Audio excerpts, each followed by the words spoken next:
doctors who've been practicing 40 years, and they're totally immune to physician burnout. They're happy every single day. They're enjoying the people that they meet every day. They're enjoying their team members. They walk in with a smile. They're happy to be there. When we do a patient experience program for, say, a large unit, we tell part of what all the people in the unit sign up for when they do our program is they promise each other that they're going to help each other not become task oriented. Let's recognize that I recognize that it's bad for me and it's bad for the patient.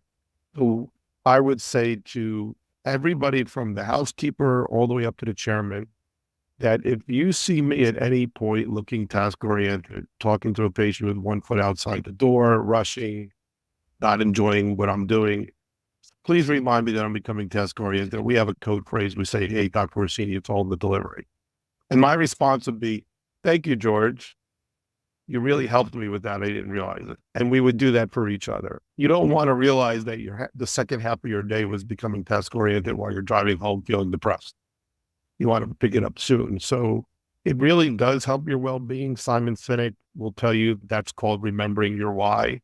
And our why is about that human connection and enjoy it.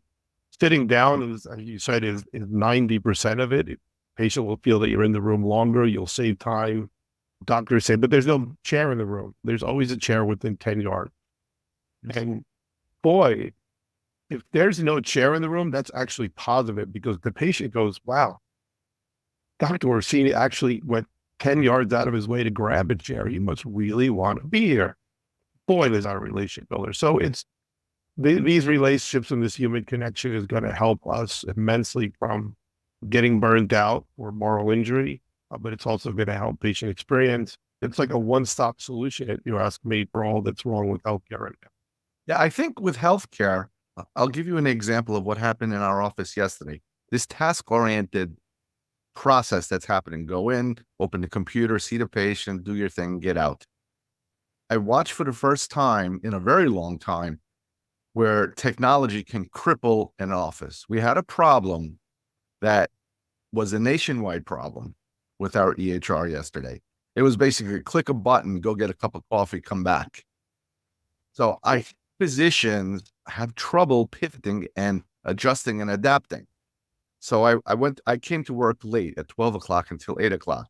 I came in, I just saw it all in the faces of all doctors. They're all upset because they're clicking and they can't get through their process and they're getting delayed and they're getting upset and more upset. And I came in and I saw the problem, called support, found out that this is a problem they know on it, top priority. They're fixing it. It's going to take a number of hours.